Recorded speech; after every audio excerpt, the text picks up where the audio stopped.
And we're back. Wow, it feels like we're in a time loop. I just used the time sphere to bring my friends and I to you at this moment, to appear in your computer. I guess I also had to use the forces sphere and some of the correspondence sphere to appear for you at this moment, to bring you, our audience, in the Stream of Blood, a Twitch channel where we play tabletop role-playing games, more Magi of Pittsburgh. They are here. Our mages are here. Yes, you're welcome.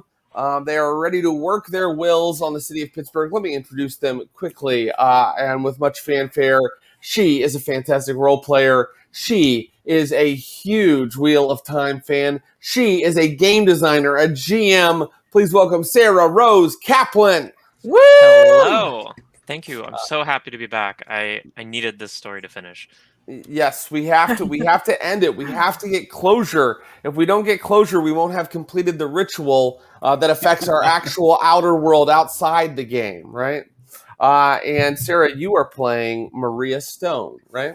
Yes, I am. In a few words, how would you describe her for those who haven't met her yet? Ooh, magical queer street medic, currently amidst some moral turmoil. Beautiful, perfect, succinct. You get an extra XP. Let me also welcome to our stream the wonderful role player, comedian, and he's always on the Stream of Blood in our Blades in the Dark series. You may have seen him. Please welcome Mr. Aaron Urist. How's it going, buddy? Hello. I'm doing great. I'm so excited to finish the story.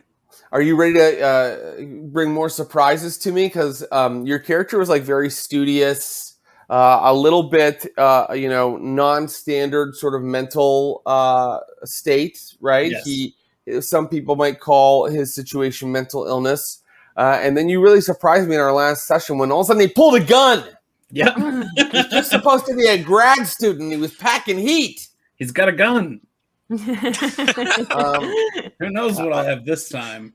An unsympathetic, un-PC description would be crazy guy with a gun is this character. But how would you describe your character? A troubled Jewish grad student with a gun. Great. No problem. I think he's allowed to have a gun. It is a role-playing game set in the modern day after all.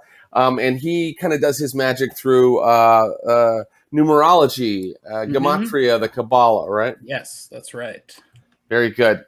And finally, she is a fantastic performer, singer, actress, improviser, role player, and dungeon master. Please welcome as our friend Charlie, right? Yeah, Charlie Mazur. Charlie Mazur, Amy Vorpahl, everybody. Hi. What's up, Amy? Hello. What's up? It's going so well. Life's great, and I'm happy to be here. That's what's up. Oh, that's great. Well, once we get in the world of darkness, I'll see if I can tamp down that optimism a little bit. But describe your character for us a little bit, just to kind of rewind people's memories. Absolutely. Charlie is this just affable, almost like a therapist type bartender. You know the type, and with a dark past. She's a survivor through her rage that stems from familial trauma. Yes. Oh, I love that. Wow. And maybe we'll get into a little bit of that familial trauma today. Definitely, there was some trauma in our last episode, our last session of this game. And let me do a brief recap for everybody, okay?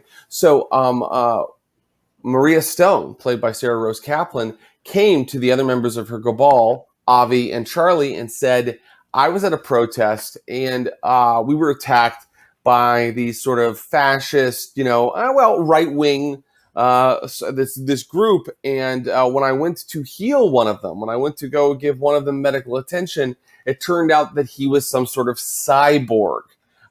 They had a brief encounter that ended in sort of a violent and scary way where, Maria's magic sort of went awry while she was trying to stop him, and this cyborg got away. It's very concerning because the main enemy of mystical mages of the traditions, or the sort of the orphan or sort of outcast sects like you guys, your main enemy and the people that hunt you constantly are the technocracy. The technocracy being this sort of secret, covert conspiracy of technophiles and money managers and bureaucrats and government agents who want to keep things the way they are in the world, and they don't want to allow these sort of outre ideas of, say, using holiday magic to make everybody in a bar happy, or having a med kit that you can literally pull anything out of, like our friend Maria has. So you thought maybe the technocracy was involved. You did a lot of investigating. You even kind of looked up, for example, Maria even contacted her father, who was deep in the Freemasons at one point, and trying to find out if there were any sort of sacred sites in Pittsburgh to the Freemasons, because you think that wherever this cyborg is hiding out, he would need access to quintessence, the prime magical material that gives, like, if there are any dragons left on Earth, they need to be near something like what's called a node or a cairn, like a place where there's sort of magic seeping out of the earth. But the technocrats use those places too. So if they construct some sort of giant mecca, it can't just be walking around down Main Street. It kind of needs to hide and be somewhere where it can constantly fuel itself on this sort of magical energy. So you were kind of trying to find out where those sites in Pittsburgh were. You hit upon a secret node deep beneath the university here. I believe it's Carnegie Mellon. And when you went down inside of that node, you found a cabal of acolytes following a former technocrat who was trying to revive an enormous sort of biocomputer down there. After almost killing them and then having to rewind time to fix how you had handled the entire encounter, and after making friends with a door, you guys did make friends with this group. They allowed you to use the computer to find all the old technocracy files, and you realized that this cyborg Proud Boy, this cyborg right winger, was actually a construct. Not a real person named Liam, who was created by a group of technocrats that tried to create a being who would be the will of the people. And to do that, they made him a conduit for the internet.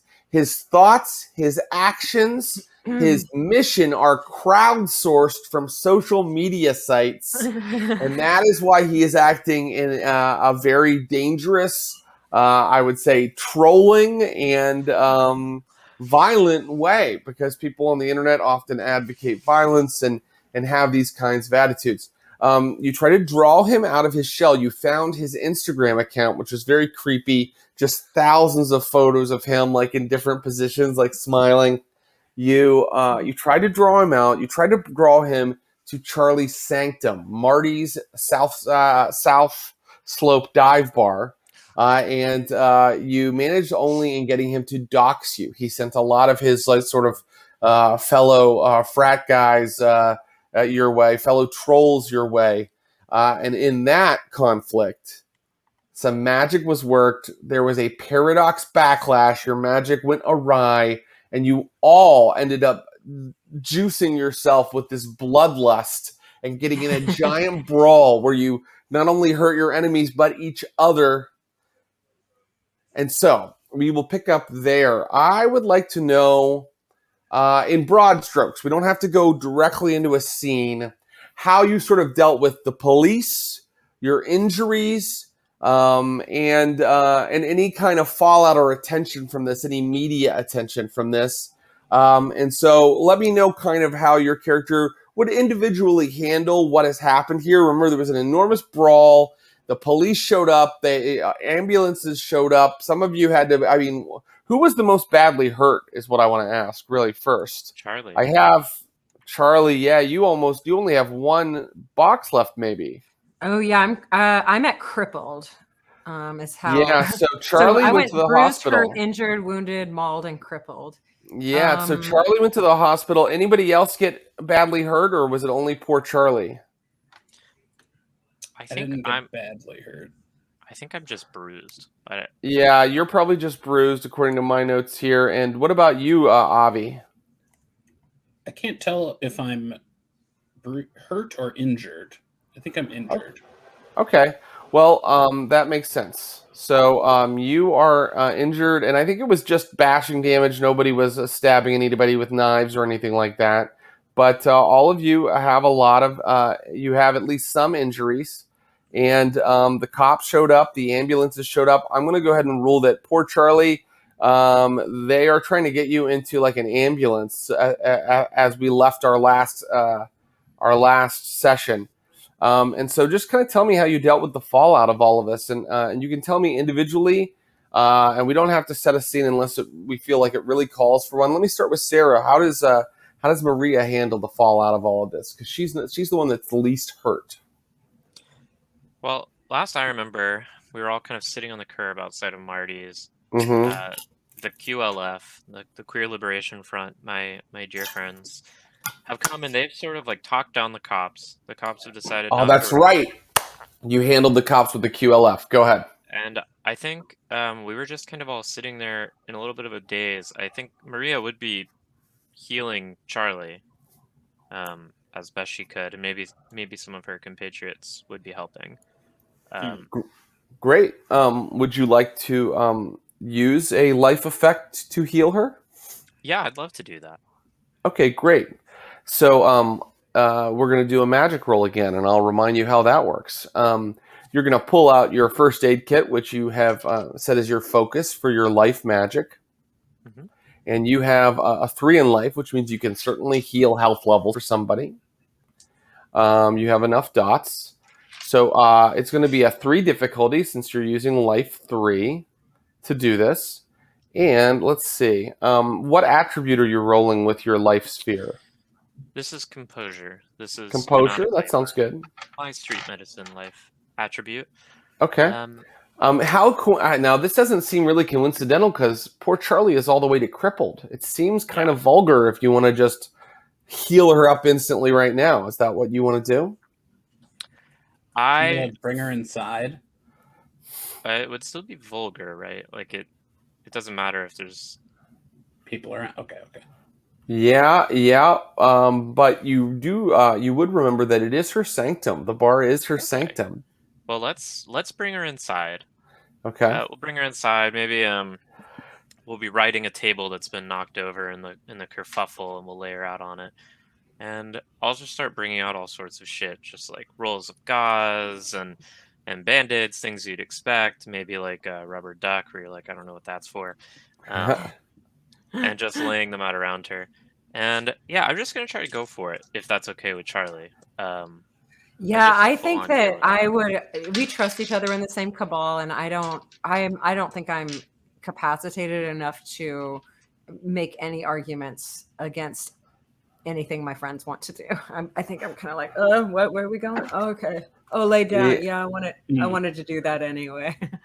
Okay, great. So you're sort of bleeding on this table, Charlie, and you look like you've been in the worst bar brawl you've ever seen in your life. And let's see here. So let's work this magic. First of all, since it's a vulgar, but no witnesses, there's nobody left in the bar. It's just you 3. That's going to be the highest sphere you're using +1. So life 3 +1. So you need to get 4 successes. And so, but let's go ahead and roll for paradox first. Could you please go ahead and give yourself a paradox automatically because it's vulgar, and then roll.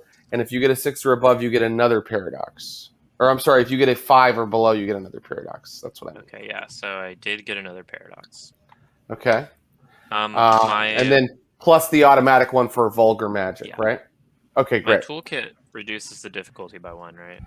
That's right, and I'm going to tell you something else. The difficulty is reduced by 1 because this is Charlie's sanctum, and you are healing Charlie. So in her own bar, magic just works not only better for her, but on her, if she wants it to. Yeah. And so perhaps you also pour her a shot or something like that. I would love to grab Annie, my friend, who's outside, and just get her assistance on this, since it is a big healing, if that's allowed. That is allowed, except is Annie a sleepwalker? Meaning, is she like someone who truly believes in your magic? Oh, so in my mind, they can all do magic. Ah, that's very interesting. Well, they are allies, so that means they're kind of up and equal to you. You know what? I'm going to say some of them are sleepwalkers. Maybe one is a mage because Okay. otherwise they would be like this whole other We'd be really powerful. cabal. But sure, Annie comes in and she'll help as well. So she doesn't. Okay. So if you have someone helping you, I'm not going to take the difficulty of the magic down, but right now you just need 2 successes. Yeah, so it's doable. Okay.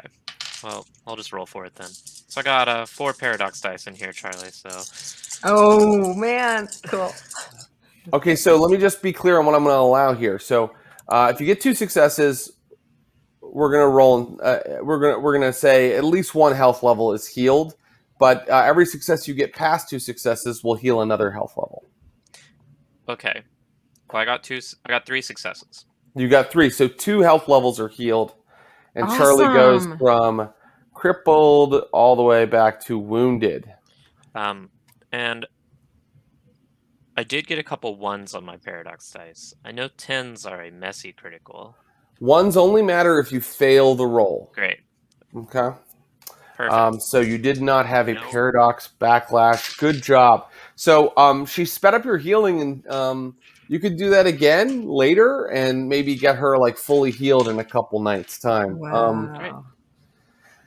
Well, it's so interesting, Jared, because I'm going to get meta for a second, but you know, you take a lot of risks when you think, oh, this is a 2-episode arc and it's the end of the 2nd episode, balls to the wall. And then you come back and it's like, wait, there's more. And you're like, well, I'm crippled, I guess. and then suddenly things have consequences. Yeah. That's really interesting. I will say, like, my favorite players in my play style is just kind of Leroy Jenkins balls to the wall all the time. Okay, cool. And damn the torpedoes. But you're right. Like, but another thing that like is interesting about role playing games, I think, is that the players are never like, and then we take a break for a week. The players are always like, hour 3, we attack again. Hour 4, we heal. Hour 5, we attack again. You're like, you know, the time is fluid, especially in Mage. You can hang back for a minute. So it's up to you guys. Like I asked you what you do in this aftermath. You've definitely healed your friend, which is really cool to see you do that. And because you're doing exactly what a street medic does, my friend Maria Stone, take an XP for that. I'm going to start giving out XP because we might see these characters again. You never know. How many XP do you need to level up? Like, how does that work? All different things that you buy cost different amounts. Got it. Yeah. Okay. Cool. Any other things to kind of deal with the fallout from this? The QLF did take care of the police. Your friend is feeling better and it can talk and walk now without too much trouble. Charlie can. So let me know what anything else to deal with the fallout here. There is part of me, I mean, I know the police are already gone, but I want to make some sort of a choice to have this go as unviral as possible. Like, well, just another bar brawl. Like, I don't want to bring too much attention because it's very clear that Liam Liam seems to gain power with attention. And so I don't know what I want to do because I'm pretty incapacitated. But I guess if there were any chance where news reporters or anybody was like, hey, let's talk to the bartender, I would really play it down like, whatever, this is just another Friday night or whatever. Okay, great. So why don't you investigate that somehow?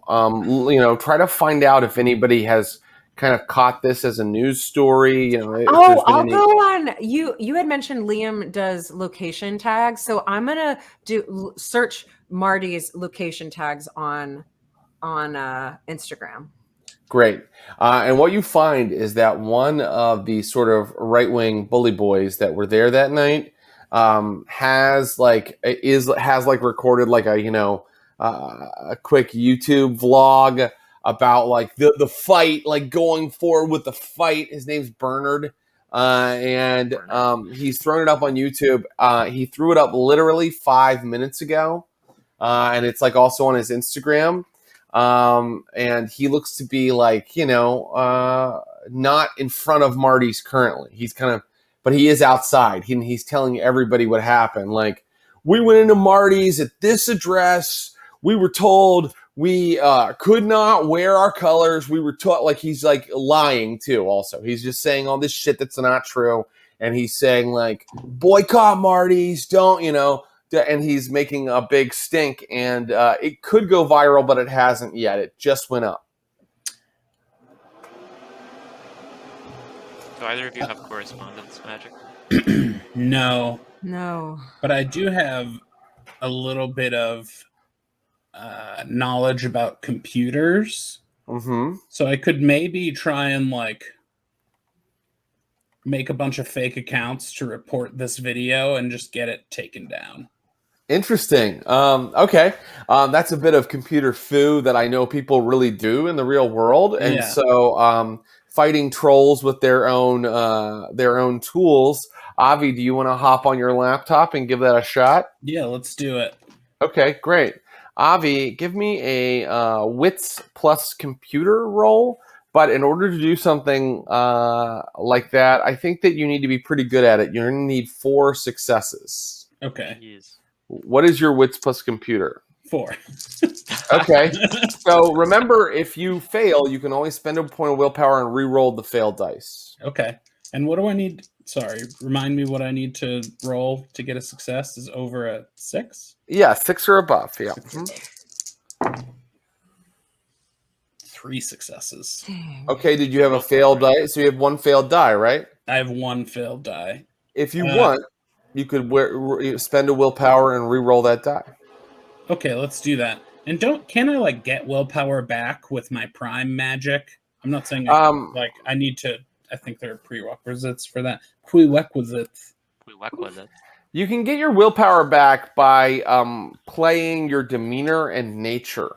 And so, like, for example, for Avi, I see that you've written that he is a troubled genius. So if he acts like troubled, when he acts troubled, he can get some willpower back. Or if he's particularly genius, he can get some willpower back. Okay.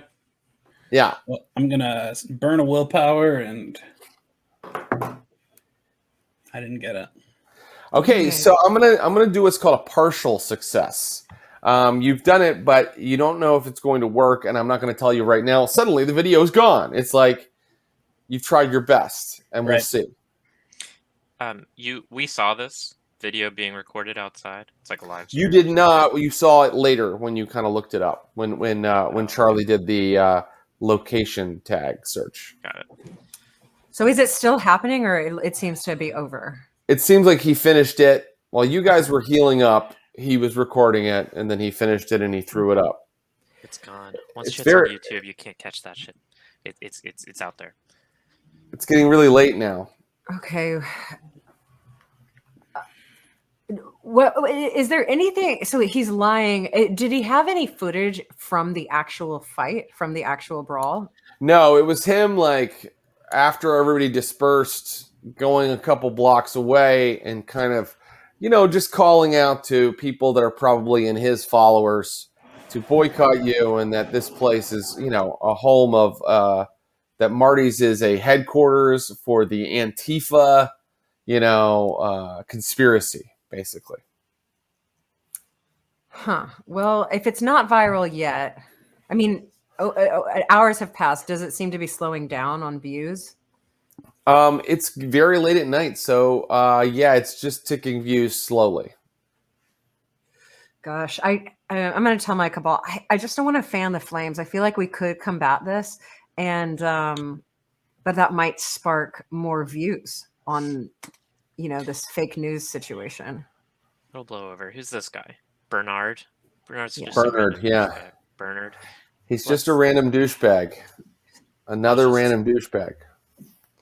Honestly, I just want to go kill Liam. I just want to go. That is the mission: is to take Yeah. to take care of the very dangerous artificial being that's running around Pittsburgh and attacking people. Well, I think actually I did my best to contact him on the internet, and that did not go well. So I think we go analog for this next stint. Well, we know where he is. He's at at that hill. The Duquesne incline, right? Duquesne incline. What is that? Right. Funicular? Is that what that's called? Yes. I mean, yeah, I don't really want to wait. I feel like we've seen them attack, no big deal, honestly, all told. So if we rebut right away, it could really take him off guard. I think maybe, but you're lying on a table. You're all hurt. I know, but the sprain that I was feeling in my shoulder, that at least is gone, and I can walk. Like, I'm not as fast or as, I'm not going to be bouncing this bar anytime soon, but I do feel capable, and now I just feel like now's the time to strike. I mean, Liam is fueled by online traffic, and it's the lowest it's going to be at night. If we didn't spook him and he moved. Can I ask a meta question about this game? Of course. In your mind, like, these characters are aware when they're building up paradox. It's like can they feel it as like a pressure, or? Very interesting question. I would say that they are aware. They can be aware. I mean, it really depends on how you want to role play it. But if that's important to your character, yes. And I only say yes because it's hard to play your character not knowing something the player knows, right? Right. it's like I've played like mysteries before where everybody, all the players realized who the killer was early on, and then but their characters didn't, and they had to like pretend they didn't know. So yes, your character knows when they are building up paradox. They have perhaps a sense of unease about their magic. Mm. Okay. I don't know about you two. I am feeling it. I'm feeling the paradox building on me. I don't like it. And I don't want to go fight Liam and just like accidentally like triple him in size or something. Right. What if we go back to the Brain Temple and Carnegie Mellon? That's a node. We could dispel some paradox there. And then get a good night's rest. Maybe heal you up a little bit more, and then we can go fight him tomorrow. I mean, honestly, I wouldn't mind that. And I did burn all of my magic discomfort when I sprayed everybody with alcohol. So I'm good on that level, but you're right. My physical body is protesting at best. Okay. Okay, so is that the plan? Does Avi agree to that? Sure. There's downsides to both and upsides to both. We left them on good terms, right? Like, am I remembering correctly? Because there's a little part of me that remembers a little bit of resentment as well. He was mad at us for trying to farm Bitcoin, but yeah, he wouldn't let me farm Bitcoin. Would have been good for him too. Avi, if you want Avi, you can make a intelligence plus enigmas roll right now. Okay, let's do that.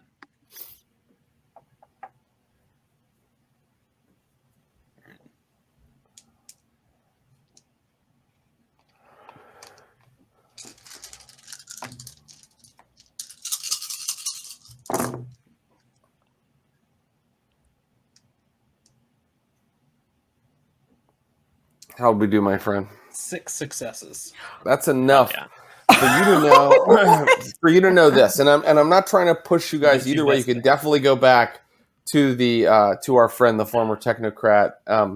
But you surmise that the Duquesne incline, some spot in it or around it, must also be a node that you could potentially use, because Liam would have to hide out near one.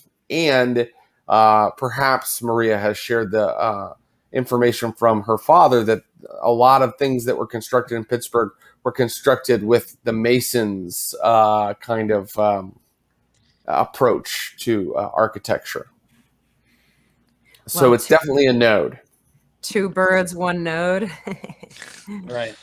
That also might mean that he's not going to move if he needs to be there, if he needs to be near a node, unless he knows about. That is a good point. And I wonder if we can find out if he actually is still there. Because this isn't too long after I was like following his accounts and kind of DMing him. Has he posted any more selfies since the brawl? He's on TikTok now, and what's up, TikTok? He posted. If you know, you know. If you know, you know. Yeah, he posted 3 TikToks yesterday at the exact perfect times you're supposed to post. You know, like I don't know. There's like all these like specific times people say, like 4 p.m. right before people leave work, and then like like 8 so, but when people are getting home from whatever they did that night, like. And that's when he stopped. So he hasn't posted since then. But the TikToks are literally nothing. They don't even mention politics. They're just like whatever the highest trending thing right now is, he's doing it. Including at one point he has a puppy and he's making the puppy sing a soul song. Oh my God. And you guys have seen like 5 other TikTok videos that do that exact same thing. Yeah. Where the fuck did he get that puppy? Yeah. Okay. I think with Avi sharing that information, like he's got to be on a node, and Maria, I think, had been like trying to force herself to be a little careful and reasonable, but she's still feeling remnants of Charlie's bloodlust spell. And it's just like, okay, fuck it, we're going tonight.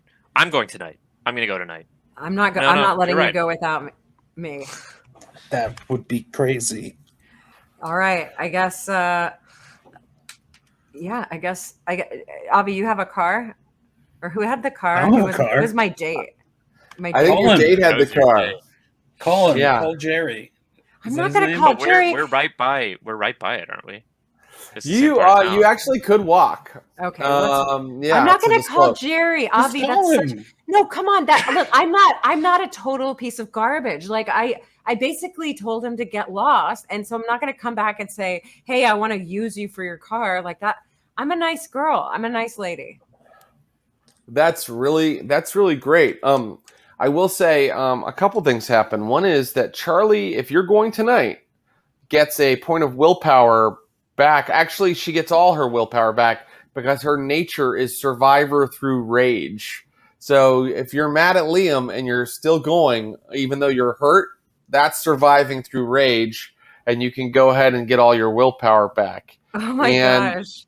Maria Stone, you are you're protective by nature, but you're radical in demeanor. Well, I would say going tonight and retaliating is radical. So because you are fulfilling your demeanor, you get 1 willpower back. Wonderful. And as for Trouble Genius, I don't think you've really kicked that off, Avi.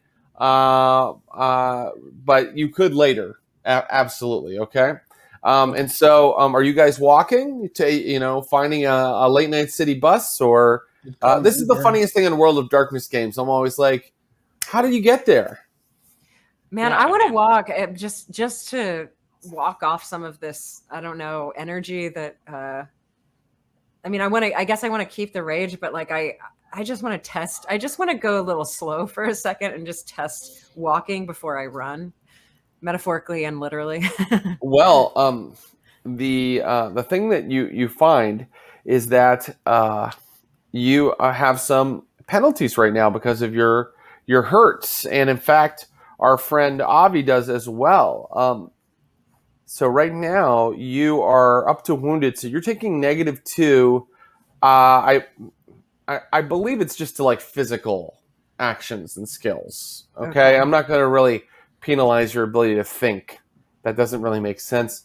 And then, but if let me put it this way: if your magic involved something really physical, I might apply it. Okay. Okay. And then, Avi, you have a -1 because you're injured right now to physical skills and things like that. And so you guys walk, and you eventually come to the Duquesne incline. Well, while we're walking, I want to ask Maria a question, if that's okay. Sure. Yes, please. Yeah. Okay.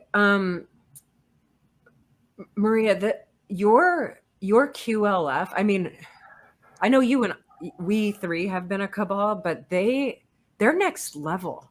I can't believe how quickly they showed up. Are you sure that they're not also gifted the way we are?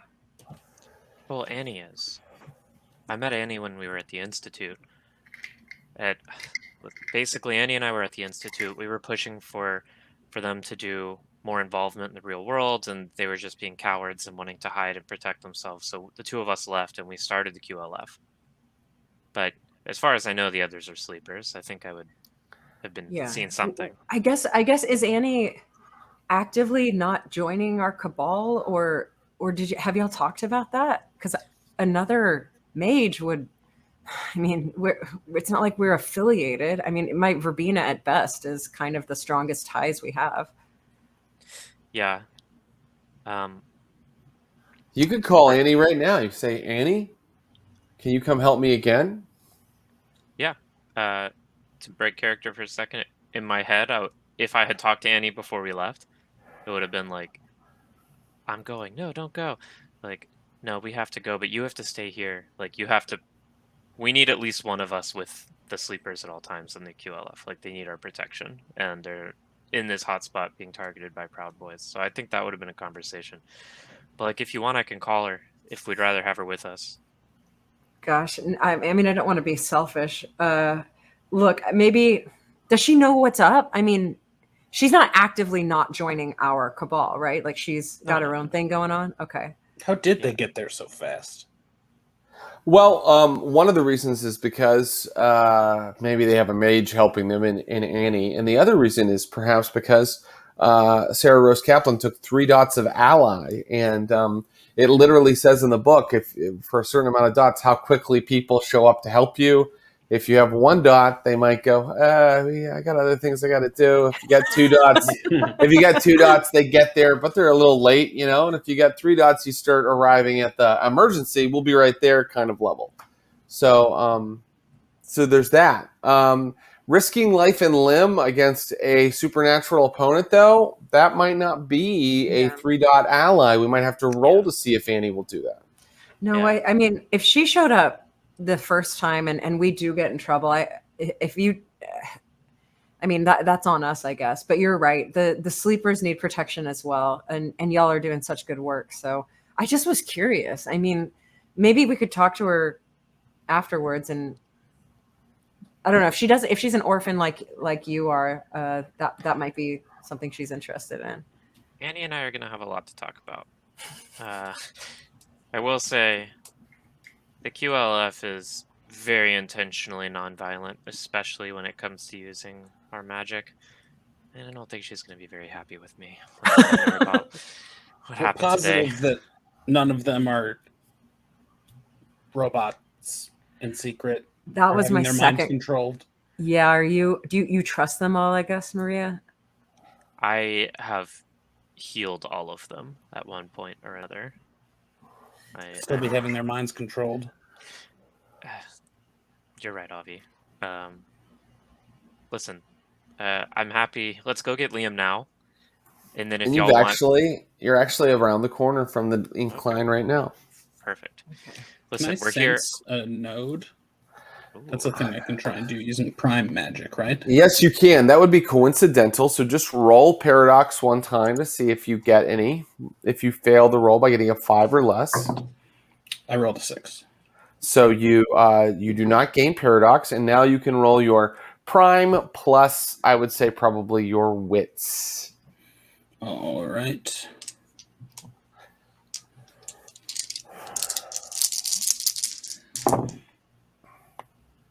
Three successes. Okay. There's a twinkling of energy, and you realize that it's all the way up at the top of the incline, because now you guys come across a city street to this beautiful forested incline that leads many hundreds of feet up onto a higher plateau in the area. The Duquesne incline is literally looks like a little red train car that is on a track that leads all the way up that incline to a much higher level in the city. And there's a little ticket station and a little place where people queue up. And right now it's 2:30 a.m. All the lights are on in the car, and the gate is open. Oh, it's real. I'm Googling it now. It's so cute. Yes. It is real. Yeah. This story takes place in the real Pittsburgh, Amy. It's not spelled. It's not spelled how you think. I'll just say that. The Duke Wasney. Pittsburgh, a city renowned for its reality-altering nature. It's steeped in magic and lore. And here before you is the incline, which looks like it is ready for passengers. Way up high. I'm sorry, Avi. Way up high on the top. That's where you're getting a tinkling of prime energy. You can sense that there's energy up there. And this is the kind of thing that would make, Avi in the past kind of run around going like, you don't understand, the incline, there's energy, there's lines. You know what I mean? Like, yeah. It's up there. I can feel it. We're in the right place. Yeah. Avi, it's okay. It's okay. Are you okay? Why would this be on? Why you must know that we're coming? It's obviously a trap, which is honestly kind of pissing me off. You mean the incline? Why the car, the incline car is on? Yes. Well, is there a ticket taker, or do you just get to go? There is no ticket taker right now, but the car is on. The car is open, and all of the apparatus seems to be on. There's that kind of like, just faint whirring of like an electrical motor somewhere. Honestly, fuck this fucking guy. I'm going. He thinks he can scare me off by turning on the funicular? Yeah, right. Yeah. I don't have enough information to try to game this system, and I don't want to climb. My feet and everything in my body hurts so bad. So yeah, I'm in a lot of pain. Look, he's probably just being cocky. We gotta cancel him. Time to get canceled, Liam. The most popular baby name of 2020. So do I hear everybody? Yeah, we're climbing into the funicular. Yes. Okay. You guys get in, and there's literally nobody about. It's 2:30 in the morning. A car hasn't even gone by. And there is a sort of a fine mist kind of forming on the streets of Pittsburgh.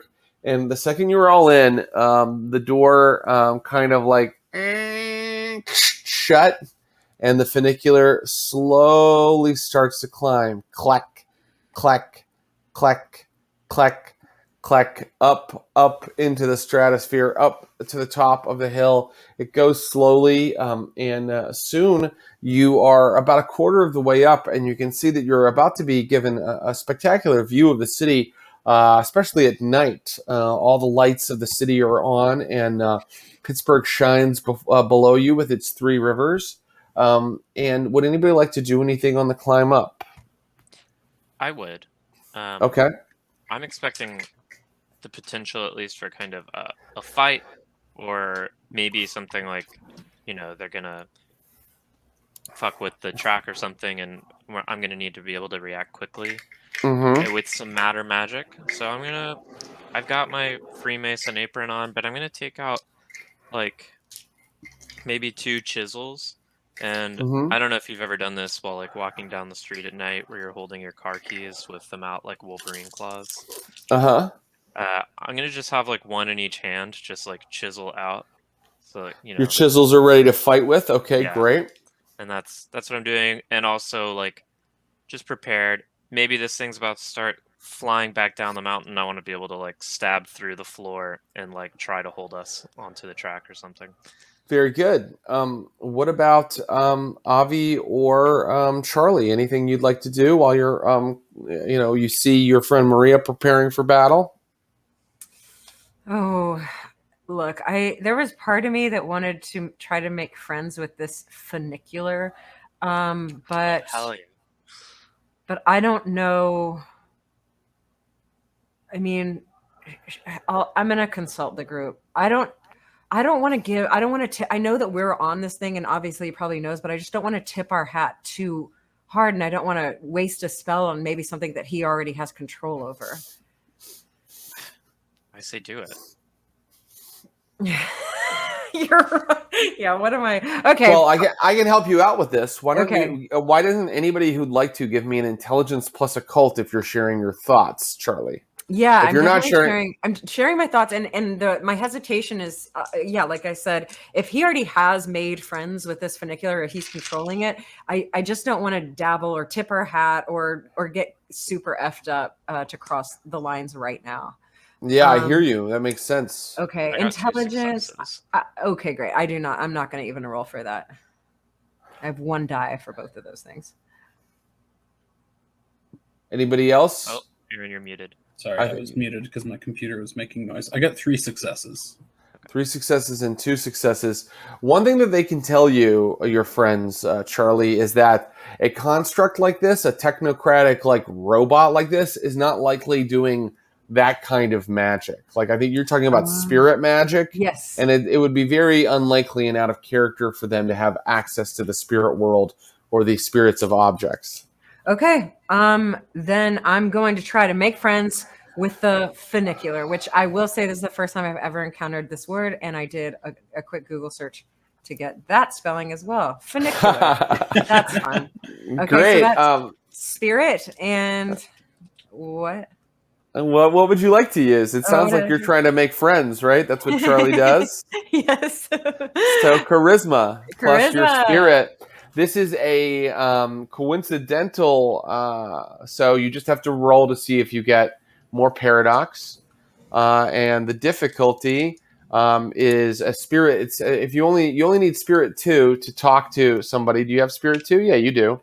So your difficulty will be 2.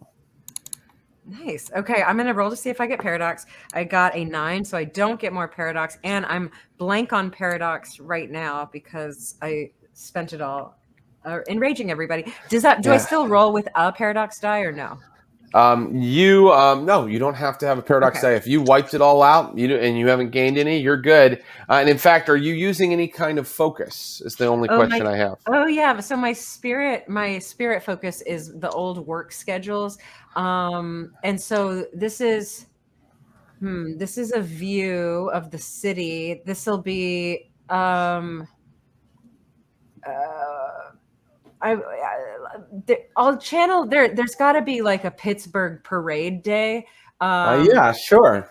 And so I'm going to channel parade day and just channel the heart of the city itself, since it seems like the decaying incline is the reason it's successful is the beautiful view. Okay, that's great. So you dig through your schedules and you see that there is a May Day parade every year. A May Day parade. Yeah, and so you pull out the schedule from a May Day years ago, and that is your focus. You only need 1 success. Oh my gosh. All right, 6 dice. Here we go. Definitely got 1 success. But I got 1 critical. I got 3 successes. Yeah, 3 successes. Okay, 3 successes and 1 10, but not 2 10s, right? 2 10s. Okay, great. So you just succeeded in your magic, and so I can tell you that a hazy form begins to appear inside of the funicular, but just for you, and it's of like a conductor from like the 1910s. And he has like a cute little mustache and a little hat and a little conductor outfit. But I got to tell you that he looks scared, and you notice some sort of black lines kind of radiating around him. Okay. Hey, sir, I'm from the city. You're doing great. I'm afraid I can't help you, miss. Why? Why? I'm under duress right now, I'm afraid. No, it's all right. We're about to remove that duress. I just want to say hello and say I love what you're doing with the place, and it's Help me. He's not alone. What? And he dissipates for a second. And that is when the funicular gets now you are still in contact with this spirit, Charlie, and can continue to work with him if you'd like for the rest of the scene. But Okay. the funicular has just gotten to where the top is visible, and that is when a bullet shatters the window. Oh, fuck. Yeah, Liam's not fucking around anymore, guys. Okay. It was a trap. It was a trap. 3. Because you were kind of waiting for trouble, my friend Maria, I'm gonna say that means you kind of were like in a corner or something. So this has got to go at Avi or poor Charlie. And I'm gonna say it goes at Avi. Avi was kind of there, and the bullet goes through the window, shattering it, and it goes right at Avi for a total of 3 lethal damage. Can I use some magic to try to counteract this? That would be tough because you'd have to act so fast. But I'm going to allow it. I'm just going to make the difficulty kind of high. Sure. Okay. So, what are you going to use? I want to use time magic, and I want to fling this bullet back on its trajectory. You want to just reverse time on this object. Exactly. You don't have any matter, but you do have time, so you'd just be kind of reversing everything so as soon as you see the bullet shattering, maybe even as it enters your body, you're going to just reverse that moment, right? Yeah, exactly. Okay, so let's try it. This is vulgar, highly vulgar. Yes. You have to act so quickly that I'm adding 2 difficulty for how quickly you're acting. You have to use time through that, so that's 5. Then it's vulgar, no witnesses. So you need 6 successes on this roll. Okay. Oh my gosh. Yikes. But don't worry, there are some things that you can help use to get the difficulty down, right? So first of all, let's go ahead and roll for the paradox first. So you know how many paradox you'll be rolling. You get 1 paradox automatically, and then you roll for another one. I get 2 paradox. Oh boy. Okay, so keep in mind how many paradox dice you're rolling. And so you currently need 6 successes, but how can I get the difficulty down? You're using your focus, which is your hands, right? Mm-hmm. Your tattoos, okay? Yes. Are you casting near a node with the appropriate resonance to rewind time? Yes, you are. Okay. Wait, you are nodes sphere specific? Are they what? Are they specific to different spheres? No, they're more specific to different types of magic. Like, for example, satanic magic or fairy magic or bar magic. Okay, so and let's see. You can't spend extra time. You're not using a token connected to the target. Yeah, so that's all. That's the only thing I can give you is the -1. So you still need 5 successes to pull this off, Avi. Okay. So I'm rolling time plus intelligence? Yes, you can roll time plus intelligence. Okay. This is possible. So the bullet hits Avi in the chest. You guys watch blood squirt out, and then Avi starts doing his incantation. I got 5 successes. I got exactly 5. Oh yeah! And all of a sudden, the bullet goes out. The blood goes back in. The wound knits up. The bullet goes out. The window re-knits itself, and the bullet flies back. But remember, you've rewound time, which means that it's about to fire again, right? It's not. Can I you didn't act in this moment? Everybody can. Okay. Yeah. Since I have a question Maria did. Yeah, go ahead, sir. About paradox, though. Yeah. Rolling 10s is bad, right? Yeah. Did you roll 2 10s on the entire roll? Yeah. And did you roll one of those as a paradox die? Yes. Okay. So you did what's called like a messy critical. And how many paradox did you have when you rolled? 6. Oh my god. Okay, so you this act of hubris, this act of completely vulgar magic, has awakened some sort of paradox phenomenon, and at a okay, wow, okay, so this is either going to create a paradox flaw or a paradox a reversal. I think it's going to create a paradox flaw in this case, which I'm not going to tell you what it is yet. I can just tell you that after Avi does this, all of you feel like time is kind of weird and wonky. Okay. Yeah, I think it's sort of like an instinctual casting of magic, because Avi just gets shot and then just sort of instinctively lashes out and flings this bullet backwards through time. The good news is your paradox now is empty, Avi, because something weird is happening. You all kind of feel like things are going in slow motion and then speeding up for a second. Whoa. Yikes. And I'm just gonna grab everybody and hit the deck. Nice. Okay, great. And Maria, what was it that you wanted to do? So I think the second the window exploded and we realized like gunfire, especially with the benefit of the extra time it took Avi to I think Maria, already having her Freemason tools out, is just gonna kind of like grab the sides and she's gonna try to matter magic all of the windows and the whole frame if need be, and just like make them bulletproof. Oh, okay. Nice. Great. I think that would require her to kind of know the kind of materials that she is working with. I think that you might not be able to use. You might need to use like intelligence plus matter for that, or if that makes sense. I was So, thinking intelligence or wits would make sense. I can do okay. intelligence.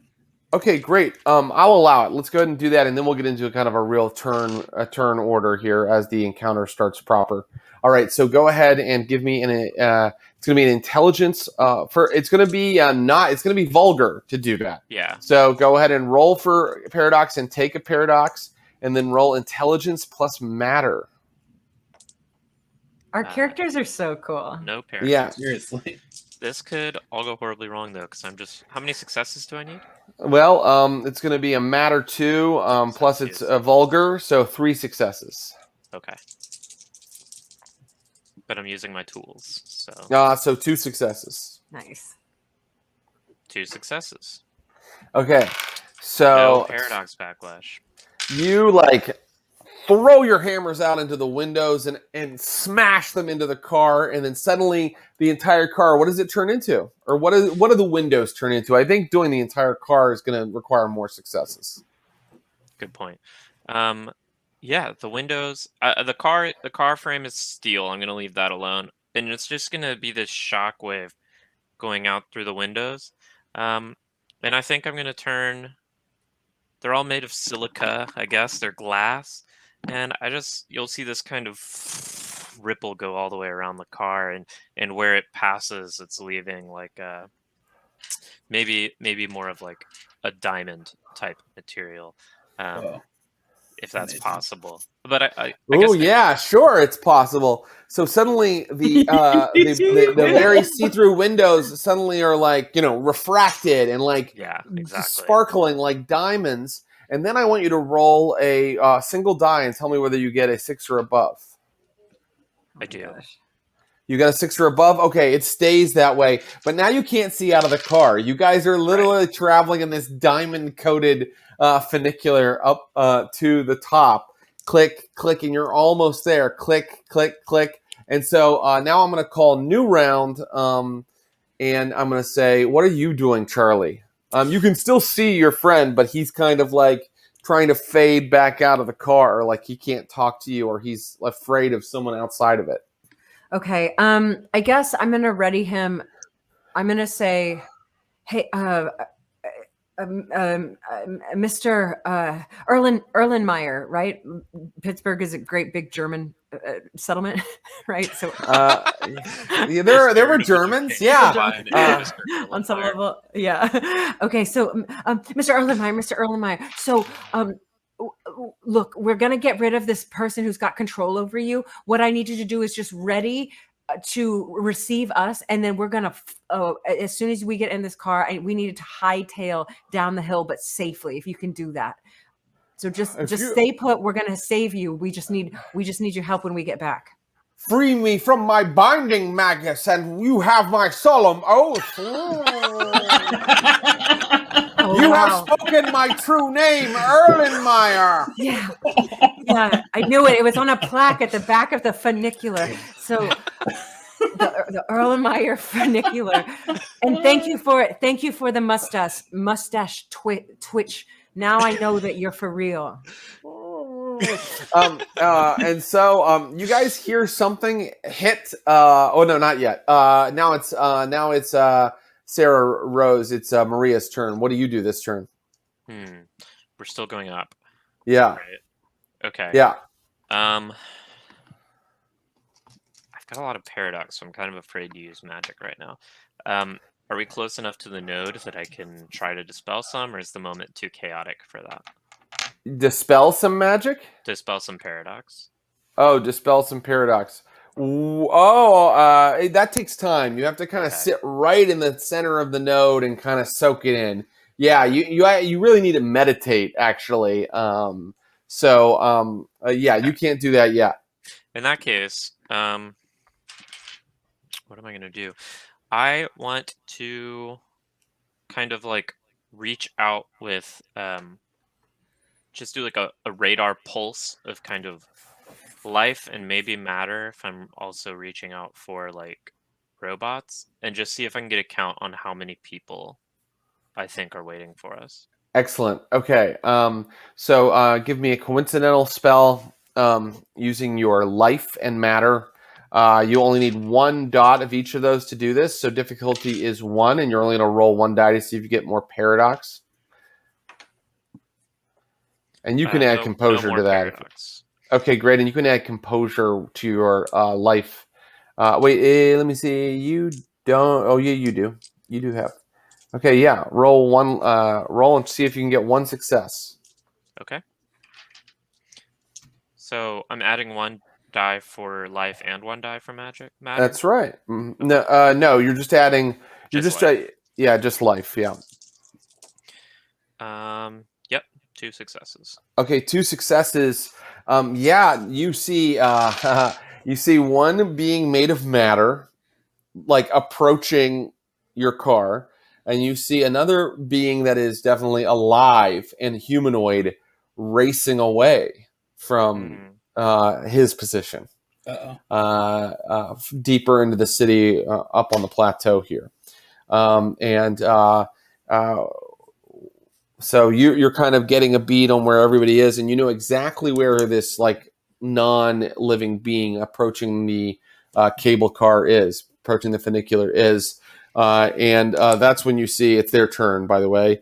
Them fire, and spack, you just hear something hit the outside of the diamond windows. And then it is Aaron Urist. What would Avi like to do? By the way, the cable car now clicks to a stop at the top. Okay. Is there any like cover that I could move into within a short sprint's distance? You're not sure because you can't quite see out of these diamond windows. What about the other? Is there another door? Another door. You're inside the cable car. You kind of can't see out of it right now. So you'd have to run out and look for cover and jump behind it. But you can try that. I'm gonna do that. Okay, great. So that isn't magical. Just give me, I think, a wit plus. Let's call it maybe. I'll allow firearms, actually. Wits plus firearms. Okay. Because that's what you're trying to do, find cover from firearms. Yeah, basically. Yeah. You're running outside the car. I am. That's 3 successes. Very good. So, my friend Avi, before you guys get a chance to stop him, he runs out of the cable car. He gets right into that area where like people queue up and there's like a ticket counter and everything. and he dives into it. And Avi, as you dive into like the ticket counter, which acts as like a good cover, you can see out of it. There's not even any like glass. Like it's like kind of like you can just like kind of interact with things outside of it.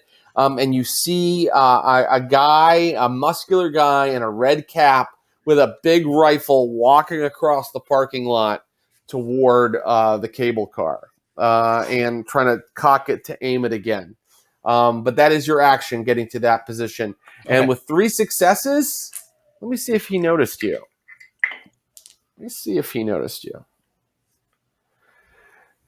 3 successes is pretty good there.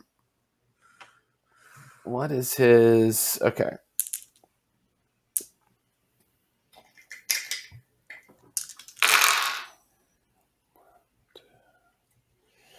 Oh, he noticed you. So, you hear him go, "What's up?"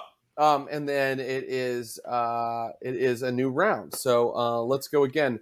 And let's now we're in real proper combat. So I want to know what you're gonna do, and then I'll come back around and we'll roll all at the same time. So what are you going to do? I'm sorry, Charlie. Well, I want to know what is I have a background and I forgot what on my sheet it says destiny. I have 2 dots in destiny. You have destiny. What does that allow me to do? It means that if you're in like a really like a role that is life or death, I believe, you could add that to it because you're not supposed to die until your destiny comes about. Okay. Let me make sure though. Let me make sure. I believe that's what that means. But I'm pretty positive. Okay, that's just if that's what it is, that's good to know. I know. I just want to honor some of the choices I made. I have this music box that's gonna like kind of make me look a little photo negative, but I don't know. Screw it. I want to do that. So I want to look. Here's what I'm going to do. I'm going to use my music box, pull it out, do do do do do do do do do do do do do, and my instinct is that this is such a physical form kind of almost it turns me almost to look like a spirit or a ghost, and I just want that to intimidate this very practical robot guy that seems to think we're all physical forms. So I just want to see if it's going to like, I just want to intimidate him, maybe stop him in his tracks, maybe reevaluate guns, I guess.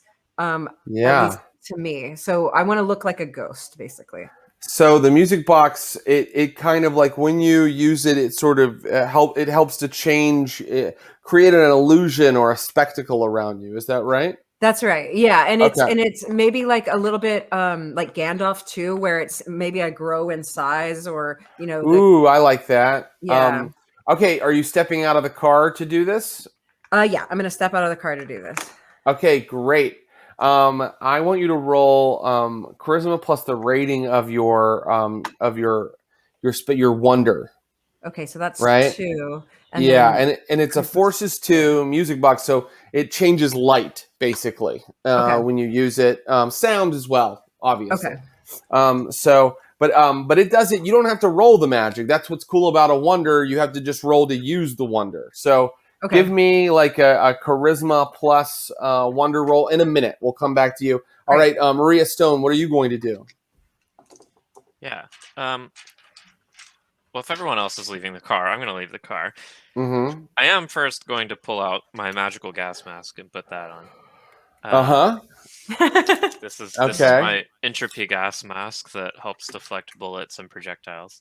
Okay. And what am I going to do? What are we going to do about here? I want to walk out the door. You can tell me how many moves this is. So putting on the gas mask, stepping out the door, and maybe just like with my like kind of chisel that I've got in my fist, I just like swinging open this door with the diamond window, and I just want to like slice through the hinges with some matter magic and just like have this basically as a riot shield. Oh, that's really cool. So I think that's a lot of stuff, though. That's why you asked me how many moves. I think putting on your gas mask is like a whole move, and then is a whole action, and then I might like let you run outside or something, or get into cover or something. But you could choose to either put on your gas mask or do this like spell to cut the door off the hinges. It's really badass. I would do that one, but it's up to you. Yeah. Yeah. Fuck it. I'll do the hinge slice. Okay, so prepare a matter magic spell, and we'll do that when we all start rolling. And I think that this guy is sort of prepping to fire at our poor friend Avi in the ticket booth. Avi, what are you going to do? So Liam is getting closer to me. That's right. He's aiming at you. He's walking across the parking lot with a rifle, aiming at you. Okay. I'm going to sort of wait for him to get a little bit closer, and then I want to try and approach him and do some magic to him, some prime magic. I don't know if it's going to work or not. It's sort of making a lot of assumptions about how this guy works, but what kind of prime magic you're going to try to do on him? So Liam needs to be near a node in order to like operate, which implies that his sort of robotic self is running on prime energy or quintessence. Yeah. And I'm going to try and drain that out of him. Very interesting. Cool. Okay. Well, these are all really, really cool moves, everybody. So let's begin. Amy, you can roll that. You can roll that rating of charisma plus the background. Okay. Plus the wonder. So that's 6 dice, and I got 3 successes. So Charlie steps out of the car, turning the music box. She can describe what she looks like. Go ahead, Charlie. What is the image that you put out? It's a very the word to describe it would be sunken. So very ghost-like and also a little bit witchy shaman. So my skin starts like dripping a little. My jaw hangs loose. My arm, everything gets taller, but also skinnier. I seem to stretch a little, and I go a little very contrasty, almost photo negative, where the dark spots of my eyes and nose and mouth get a little darker, and then everything else gets very high lit. And I seem to grow a few inches, and a big smile comes across my lips. This looks like,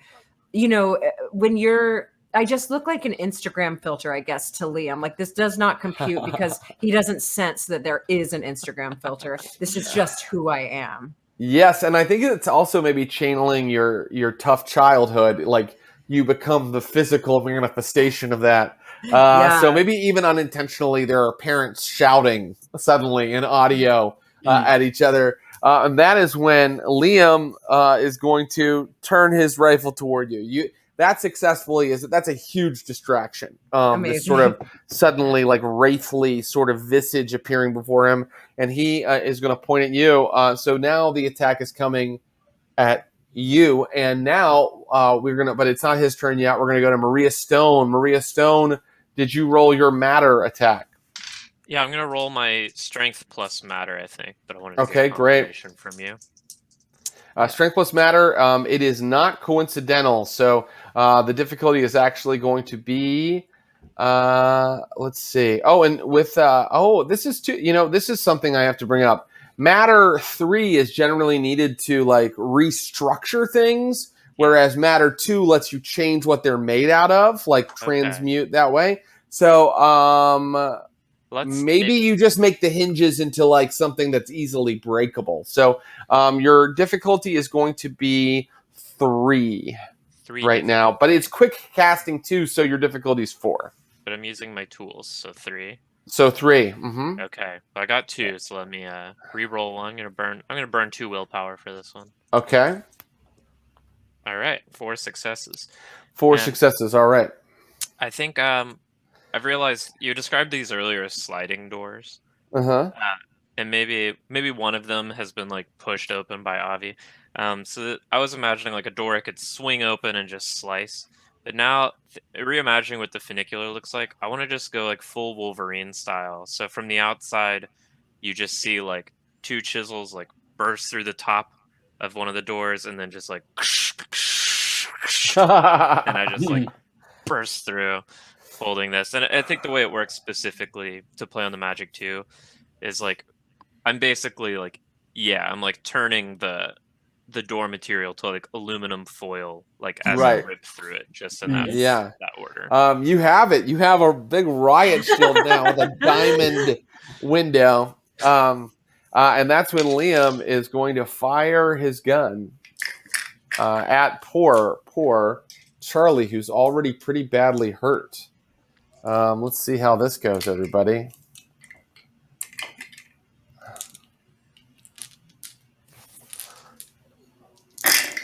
Okay, so there are things he's good at, and one of them is firing guns, and he just got a critical hit. So that's 4, 5, 6, 7.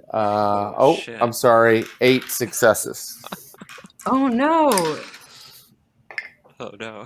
So that would incapacitate you, Charlie.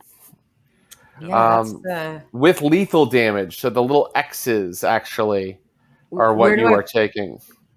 Oh, so what does that let's look like look on here. the character sheet? So you're already down to wounded.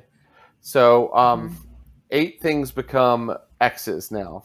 The ones that are already bruised become X's, and then you would take 4 more X's, but you only have space for 3 more. So Liam has possibly killed Charlie. Charlie takes the bullet and falls bleeding out on the concrete.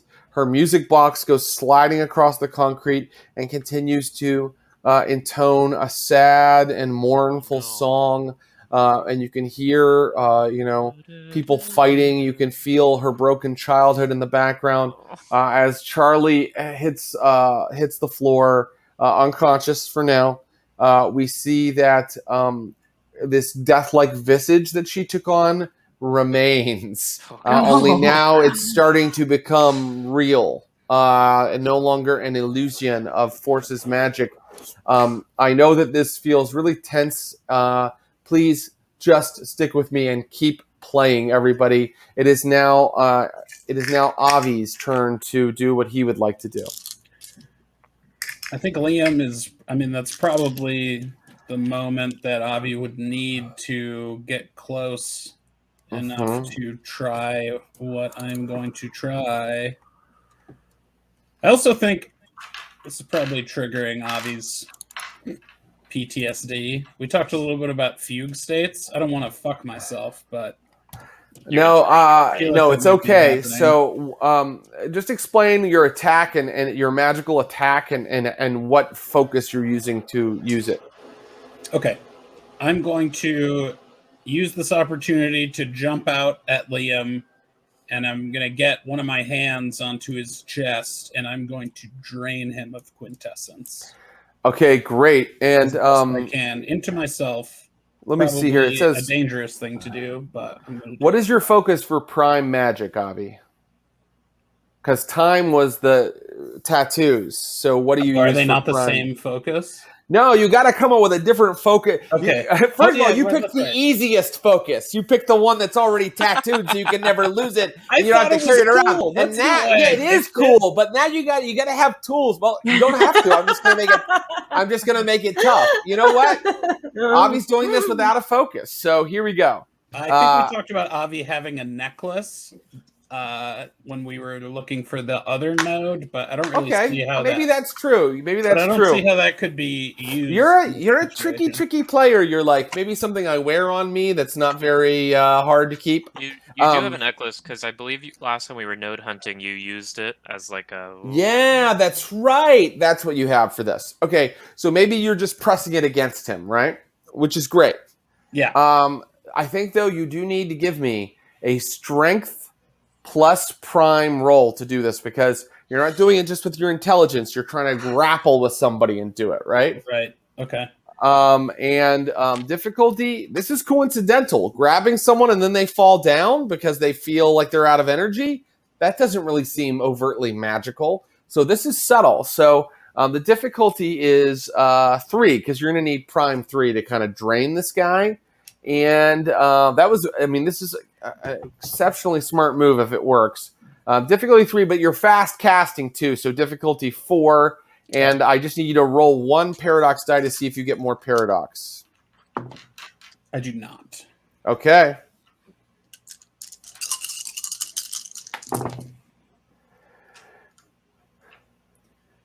That's 3 successes. I'm going to use a point of willpower to try and get that 4th success. Got it. Okay. Great. And let's see. You press your necklace against his chest. He wasn't expecting you to be there in that moment. He was just busy killing poor Charlie. When you press it against him, he turns back to look at you. You've never seen a more generic face. Did anybody watch the Ted Bundy documentary where when you shot him from different angles, he looked like completely different people? That's kind of what he looks like when he turns around to you. For a minute, you're getting the sense of an old guy, like a divorced dad. And then for a second, you're getting a sense of like a guy that was short and girls didn't like him. And then he turned that into a political belief. You're getting like all kinds. It's sort of like a panoply of losers appear before your face. But especially as you start to drain him, like his faces are like, and like different faces are like, and he drops the gun and he falls to his knees in front of you.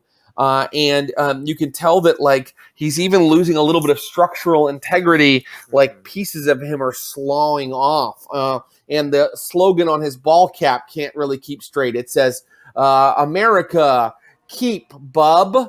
Like it's like it doesn't like it's like and it's like right. And so he's really kind of like losing structural integrity. He doesn't seem down out destroyed yet, but it definitely seems like you've made him malfunction. Okay. New round. What is everybody going to do? So we're still in the heat of round based action. Yeah, well, I think we should be because our poor friend Charlie is dying. Yeah. Okay. Mm-hmm. Do I get to do anything or no? Well, I think that you're incapacitated and bleeding out.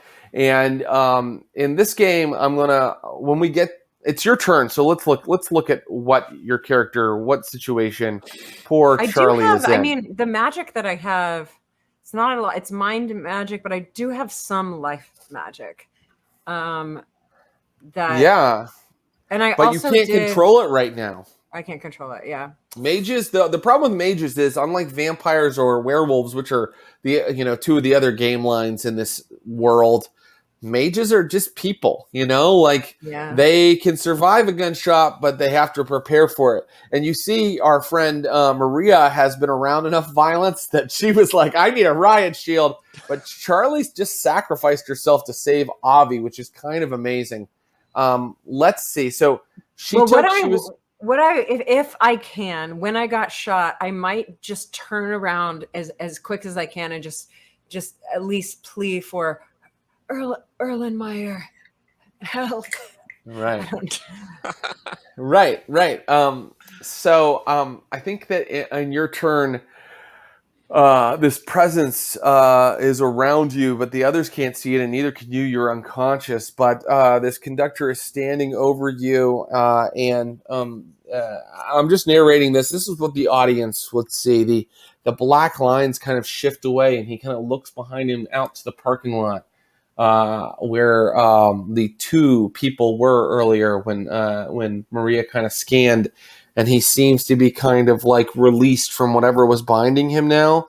And he crawls down toward you and is trying to drag you. And so what Avi and Maria see is poor Charlie's body literally being dragged back towards the funicular with nobody touching it.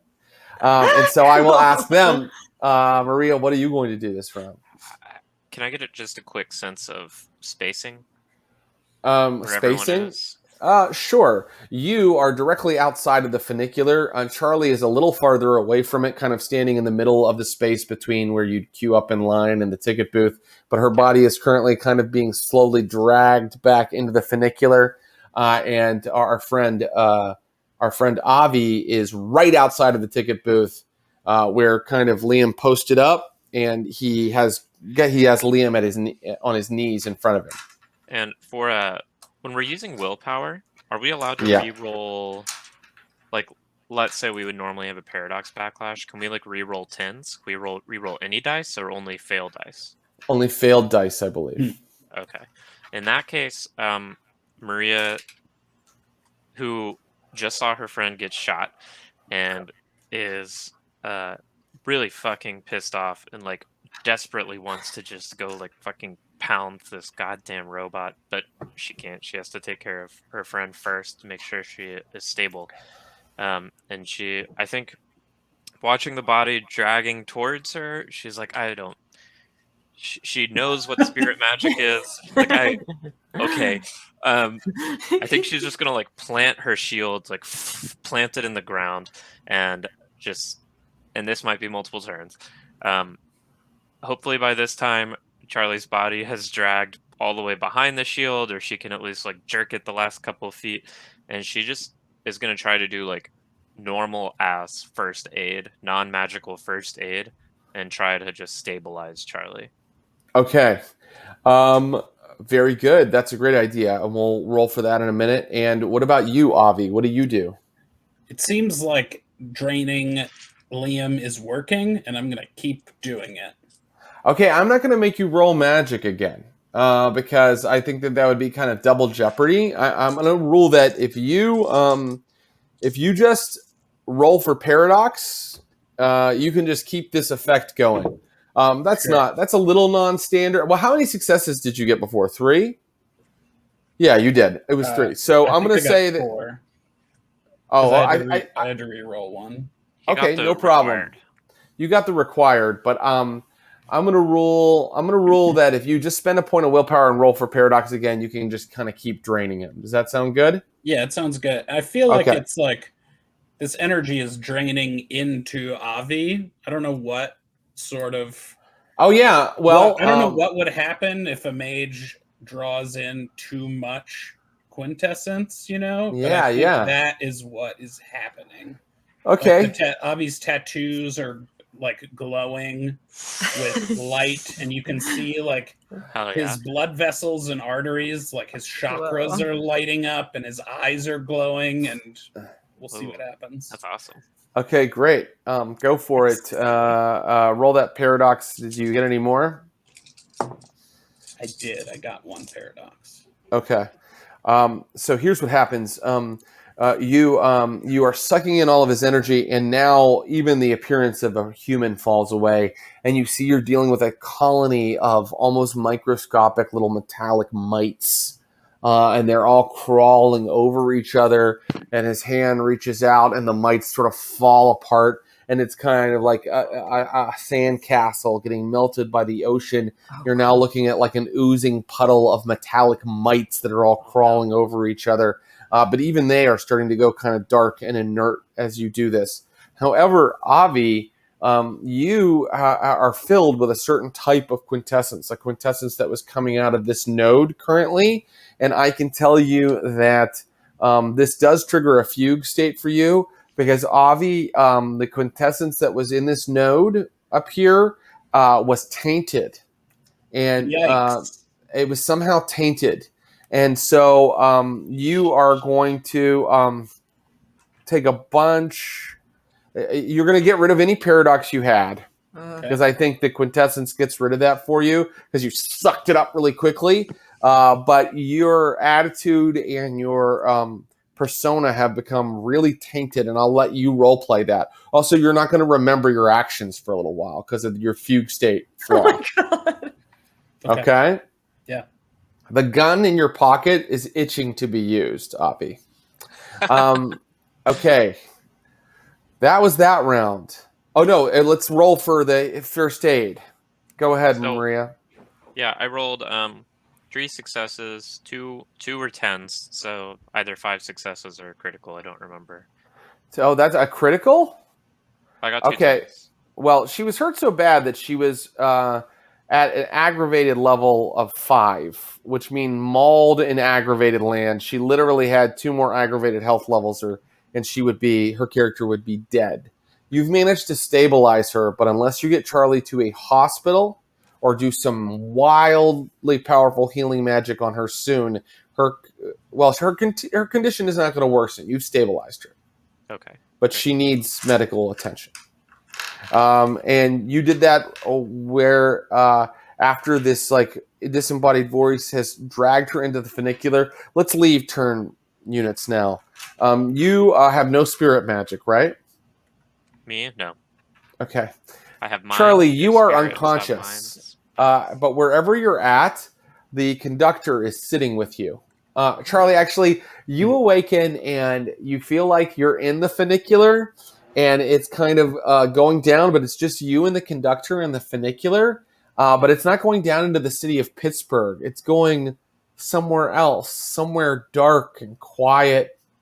And you actually, now that you focus a little bit, see other kind of like souls sitting in the funicular waiting to go down. And some of them have like broken necks.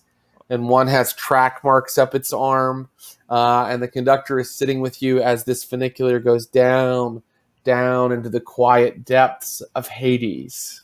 Oh my gosh. Did you watch Hey Arnold? Yeah. There is an episode of Hey Arnold with a ghost subway train and a ghost conductor. Oh my gosh. That is very similar. Amazing. Yes, and in fact, I base this entire Mage game around different episodes of Hey Arnold that I enjoy. I'm afraid that you're dying, lass. Hi, Mr. Erlenmeyer. Looks like but don't worry, I'm a licensed psychopomp. I can lead you through the trials of the underworld to the ferryman that will take you to Stygia and eventually to your final reward. Thank you for help. Thanks for help. Thank you so much for helping me, Mr. Erlenmeyer. I gotta say, I have a lot of faith in my friends. I don't think I'm gonna be here for long. I look around, I see some, just the people of Pittsburgh and the sadness and the trauma that they've experienced, but I'm holding out some hope. I want to, I like you and I want to be with you and, hang out and all, but I think I'm about to, I just got to hope that I'm just not going to go all the way down to Hades. So I don't need your touristy, like Hades spiel. Okay. Well, it's really, look, I can cut the spiel, but I mean, you are a magus and, your soul burns a lot brighter than many other souls, and but it looks like it's preparing to move on. Actually, it's getting out at this stop, and you see your soul standing near you, Charlie, and your soul is that horrible wraithly visage you described earlier. You look like yourself, the affable bartender, but the train is actually stopping. It's like all out for reincarnation, and your soul is getting out of the cable car, out of the funicular. Is there? I wanted if there's a node or like I want to ask for help from Verbena, so I want to like maybe use the node to maybe. I don't know how magic works, but this is how I want to send out a message using the node that's really as broad as possible. Maybe it's a weak message, but ideally somebody gets the message and it ricochets back to me. Do you want to send it out via spirit or yeah, you're in a spirit realm right now, so I'll allow your spirit magic to work. And what are you trying to get to happen? Well, I want maybe Barbara. I remember Barbara. But I want to basically like send out the equivalent of an email blast and to get more back in return. Maybe with like something, I don't know. I know I might need to pay back the favor to Verbena, but I just want to let them know kind of where I am, and if they can somehow get some magic to the top of the hill, to just have me to bring me back from the spirit world. Very good. They're very far away, the Verbena, but you could ask a spirit to relay the message for you, and spirits sometimes travel very quickly. Okay. So tell me what spirit, you already have a relationship with Mr. Erlenmeyer here, but you could name some other spirit and try to call them and ask them to act as your messenger. Tell me what you'd like to do. So this will be my my father who's dead now, but who completely traumatized me mentally, and he's dead, but I'm gonna just lay the guilt on him from this realm and say, Dad, you know I deserved better. You treated me like hell. This is one chance I'm giving you to make things right. That's amazing. Make I think for this, it's going to be composure plus spirit roll. It is not vulgar because you are in the spirit realm, and I literally said you were headed through the lands of the dead with dead people. So it's very, very coincidental here. So you just need to give me 2 successes. All right. That's just 5 dice. Mm-hmm. Oh, wait, do I need to do a paradox? Yeah, roll paradox. Yeah, okay, sorry. No worries. Okay, 9, so I didn't get paradox. Okay. Which is fine. So I'll keep the same roll. I got a 9 and a 10. That's 2 successes. That's 2 successes. So your soul is about to get out when suddenly your father steps up at this stop and goes, "Hold on. Get back in the car, young lady." And your soul kind of sits down and is looking at you and him. And he's like, "You think I owe you, huh? I put bread on the table. You think I owe you?" You put bread on the table, and you put hands on my mother, and you put hands on my arms, and you put cigarettes everywhere. Yeah, I do think you owe me. I'm not strong because of you. I'm strong despite you. Well, you're spiting me now. I was resting. Now I got to come all the way up here and deal with this bullshit. You're going to feel a lot freer after this, Dad. What's her name? Who am I fetching for you? Her name's Barbara. Fine. Oh, okay. He steps toward, he's like, "You called me and you've bound me by the laws of the spirit realm, so I guess I'm going to fucking do it." Big wings open out of your father's back. And he goes, "I'll give her the message. It's up to her whether she'll respond." I know how these things work. Flap, okay, flap, flap. He's got greasy pigeon. You don't have to narrate to me how these things work. I know it's Barbara's choice. Very good. So let's go back to the lands of the living now. This is wild. I know, it gets crazy, and I love it. Okay, so what are you doing, Maria Stone? We're out of combat. And the funicular is it seems like it's ready to roll again. Like it can go back down or it can be controlled right now.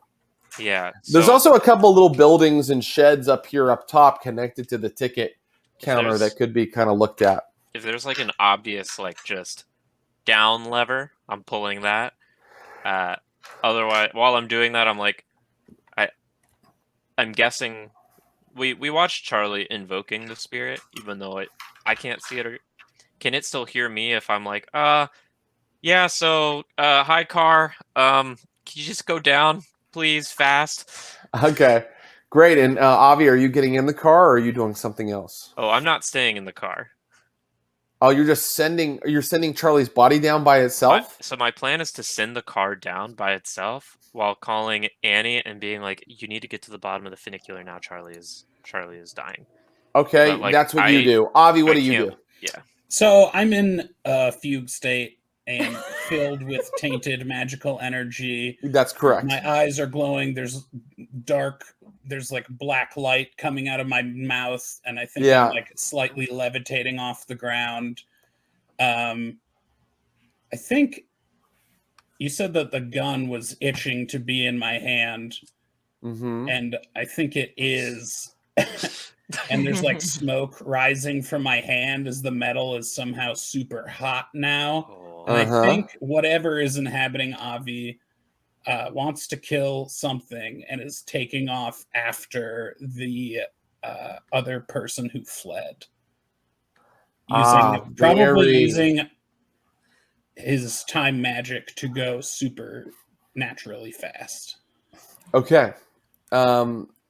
You go ahead and roll that time magic. First of all, see if you can roll a wits plus, we'll say, alertness to see if you can find that person. Okay.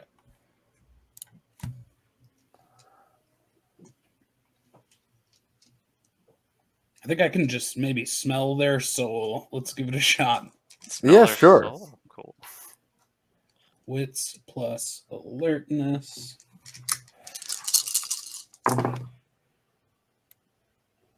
That's 5 successes. You notice someone watching very quietly and deep in the shadows.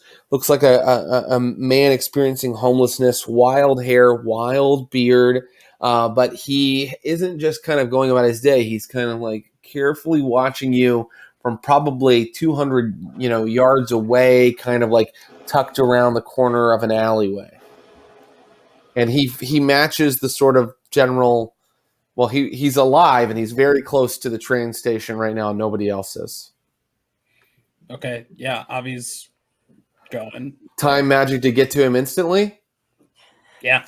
Yeah, Okay. I think the guy would sort of look behind him to make sure that the coast was clear in that direction, and then he turns around, and assuming this happens, Avi is just there. Difficulty 4.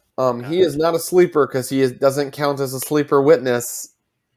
You're just so a roll to see if you get paradox, then give yourself an automatic paradox and roll your intelligence plus time, and it's a difficulty of 4. Okay. I did not get a paradox. I just get the 1. Mm-hmm. Is it intelligence for this? Because I feel like Avi's good idea. Dexterity is like not. Yeah, give me a dexterity plus time, and you have to get 4 successes.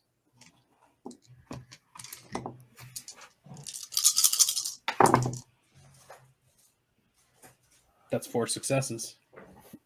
You're suddenly there, on top of him with your gun, and he smiles, and you can smell his breath as he smiles, and he's like, "Ha ha, you got a little bit of me inside you, huh? So what are you gonna do? You gonna fire it? Huh? You gonna kill me?" Can I read what this guy's deal is? Do I have any idea? If you make a intelligence, this was just a guy, I think. Given what's going on, this guy, the tainted energy that you are feeling that was in Liam's form, he tainted it's this guy's taint. Didn't mean to put it that way, guys. The point is, this guy's giving off, like, since you're a prime mage and you've been recently using prime magic and you recently absorbed some prime, some quintessence, like this guy's giving off the same resonance. Yikes. Okay. What are you gonna do? Kill me? Give into the rage. Come on, Avner. What are you gonna do? Huh? I think. What are you gonna do? I'm trying to think of like how much control I have over what I would do in this situation. Would a fugue state Avi recognize his father? I don't know. It's not his father. I know there are a lot of father issues. A lot of dads. This is going definitively on not your father. It's not a really mean Hasidic guy, so it's not Avi's father. I think I'm rolling in your fugue state. You have to do something violent. That's what we said you were going to do. Yes. All right. I think rather than shooting this guy, because there's clearly something magical going on, Avi is going to reach out and drain this guy as well. Okay, very good. You reach out to drain him, and he goes, "You're just forgetting one thing. You've been playing with a lot of time magic, and sometimes that'll cause a backlash. And so as you reach out and grab this guy, suddenly time rewinds from your earlier backlash, and you are sitting back near Liam, and he is back to half constituted. Whoa. How did that affect Maria and Charlie? Yeah, it affected Maria and Charlie in that the funicular's at the top again, and but Charlie is still bleeding out and possibly dying.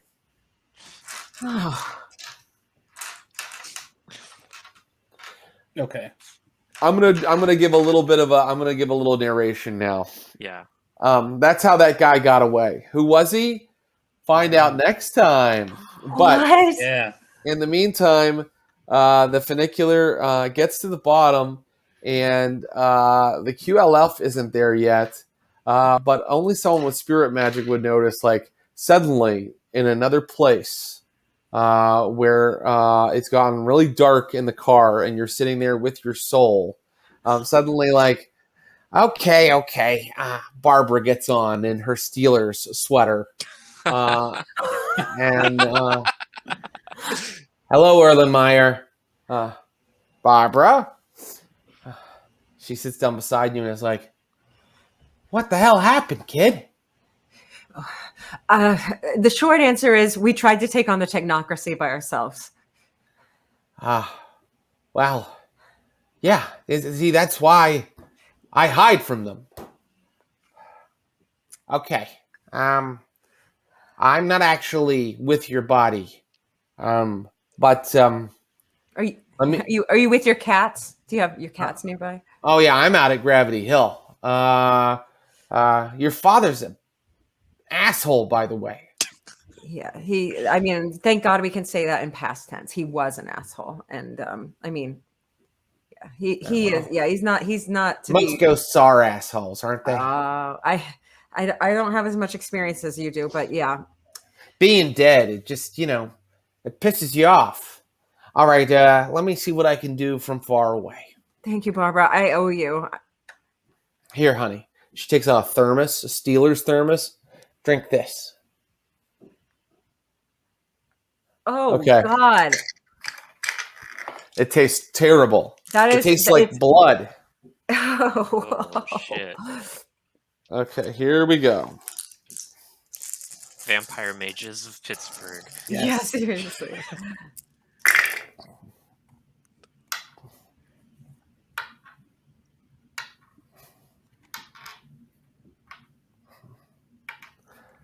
Okay, great.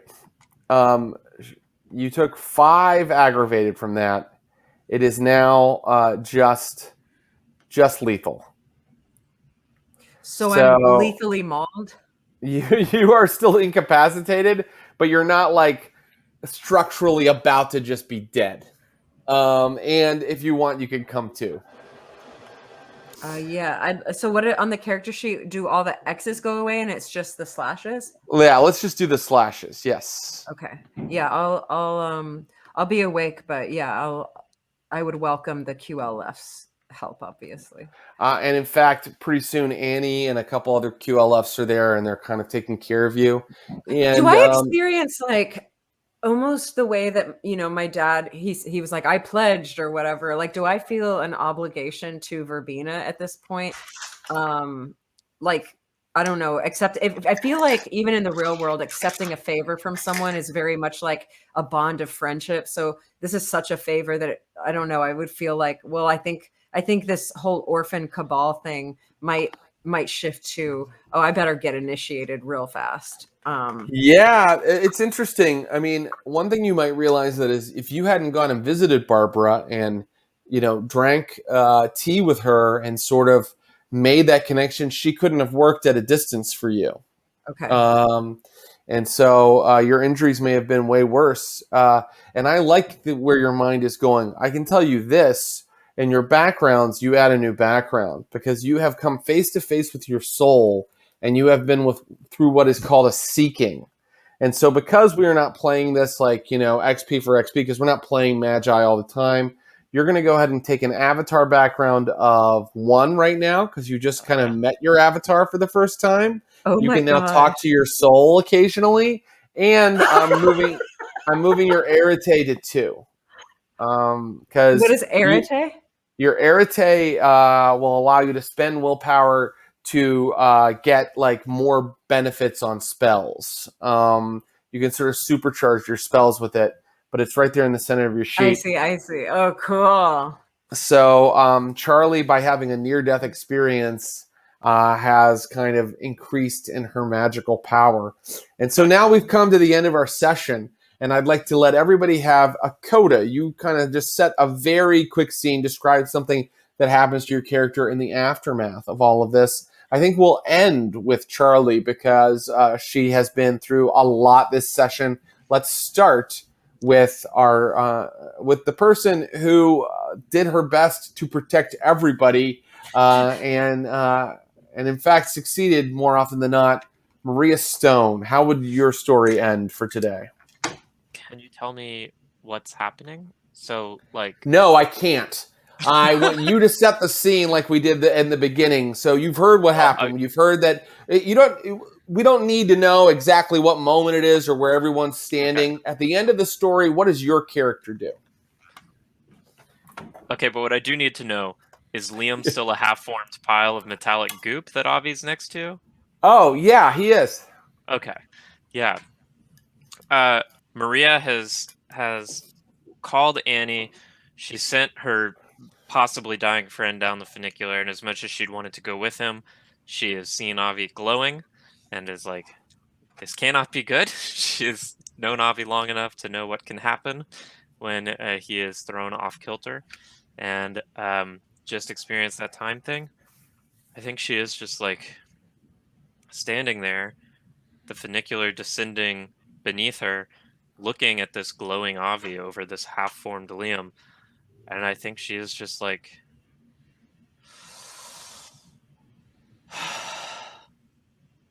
okay. That's it. Okay. So in this version, now that we've gone back in time, she's noticed perhaps that Avi has taken on some bad energy. But she takes a deep breath, and that's how you would like to end it for your character. Now, Avi, you can jump forward in time. You can tell what happens to him a couple of days later. The only thing you can't do is contradict that our friend Maria had a deep breath moment. So, well, now you're making me feel like I undersold it. Well, no, I feel you. I think that something. That Avi is not always to be trusted. You've kind of taken in what's happening to him. So, Avi, what happens to you in that next moment, or over the next couple days? What happens to you? What's next? Man, this is hard. It is hard. So can I modify mine to give Avi some help here? Yeah, people can help suggest things. Go ahead, Avi. Well, okay, sorry, Avi. I had my chance. I want to hear it.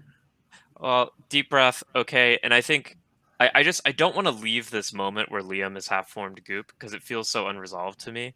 But I think Maria will like kind of carefully walk up to Avi and put her hand on you and just like kind of stroking your back and like, we're gonna be okay. Okay.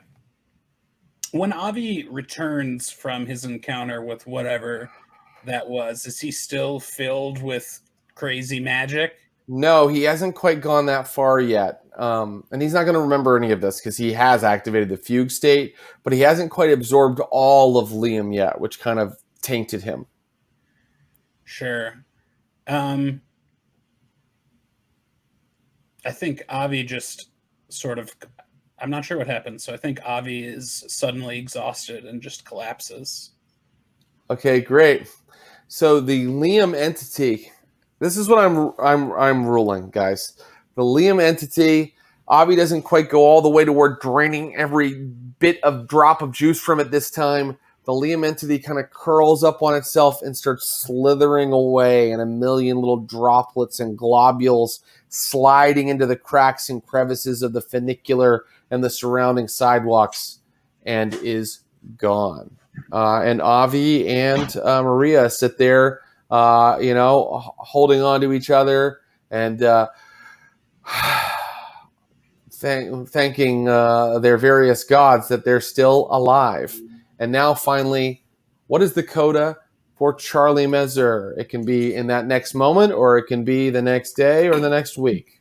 So I think that Charlie is healed by the QLF, and within moments of just being, even just okay, Barbara and the Verbena are going to kind of demand some like menial, almost like assistant tasks. So just changing litter boxes and getting groceries for the senior women, and just sitting and talking to them, really, and learning their bridge games and just stuff like that, where it's kind of like, I imagine they're all retired and they're trying to, this is kind of their initiation. So while Charlie's injured, she can't go to work, she can't do this thing, and they're not healing her, even though they are a life sphere. They're keeping her kind of retired with them to suss her out, and also kind of just initiate her in a very kind version of hazing, but very dry and boring and lazy version of this kind of hazing. And she just has to take it after this favor. She does have to take it. And they do that. She spends weeks doing chores for them, picking up their kids at school, Right. Painting their fence. I mean, getting groceries for Barbara, who making baked goods for any of the fundraising stuff that they do. Absolutely. But then now I give my coda. One day, Avi and Maria. Yes. I have one more thing that now that I. No, it's too late. You had your coda. You had it. That was your opportunity. Coda. You said you didn't know. I didn't All understand. right. What is your second coda? Now I do. I just go ahead. We can see Avi in his apartment, and he is drawing. So he doesn't remember what happened, but he is drawing the man's face that he encountered. And we pull back and we can see other drawings of the man's face, and they are all over the walls. Ooh, that's so creepy. And then that's when there's a beep on his phone, and he realizes he is late for something. And he heads off to the event that he's supposed to be at. And soon he is arriving at the park at Gravity Hill, where there are flowers garland up everywhere, and someone has set up a big pole in the middle of the park. And down in the city of Pittsburgh, a big parade is going by because it is May Day, everybody. And children are playing around the maypole, and German immigrants are enjoying the May Day as well, their version. But in the center of all of it is the May Queen, the new inductee to the Reclaimers of Gravity Hill, decked out in an outfit she might not ever wear, but she has to as part of her initiation, is Charlie Messer in a white gown garlanded with flowers as the Reclaimers variously stand around her, invoking some kind of ancient Wiccan chant which inducts her into their ranks. And everybody can say something they do at this big party. Is this like a midsummer type vibe? It's very midsummer. Oh, no. Or midsummer, if you speak midsummer. Swedish. Oh God, can y'all go first? It could be. Am I very drugged? Like, am I drugged like that? Am I kind of high on this life? Now that you mention it, yes, you are. You're extremely drugged. Yeah, I think. Sure. Maria is. She's like off to the side. She does not particularly love the verbena. She doesn't love any of the traditions. She is there. And Annie has come to be her support, her moral support through this. And Maria is clearly not in a good mood. and they've maybe just been in a little bit of a fight. And Annie is like, they're over on the side. Maria's like holding a red solo cup, and Annie is like trying to like calm her down, and Maria's just, you don't hear what they say. You just hear shaking her head and just like crushing the cup in her hand. And when you do that, Jerry walks up with another red solo cup and is like, "Need a beer?" And then nearby, Avi. I think Avi is sort of off by himself. He looks like shit. He looks like he's not doing well, probably off of his meds. And he is smoking and just scanning the faces of everybody there, looking for the face that he doesn't know why he remembers. Yeah, and in fact, he probably chases another unhoused person several blocks before realizing it's not the man from his dreams. Boy, I tried to give this crew a happy ending, and look what they do to it. Finally, Charlie, are you enjoying your initiation ceremony? I think Charlie is absolutely, just because of the drugs, like she is awakening this part of herself that comes out every once in a while, but there is some rage and there is some like vengeance that she wants on her childhood situation. So that's being awakened. I think she just because of the drugs, she's enjoying herself. But that being said, there's a part of her that wants to also disrupt how binary the verbena can be. Like, it's this way, not that way. We worship this, we do this, we participate in this. And there's this kind of like, but I have friends and we've fought and we've like been on the front line. So she might want to, there's a little bit of like, what is this place? I don't quite trust verbena 100%. And I might be the young voice that wants to disrupt most of the rituals.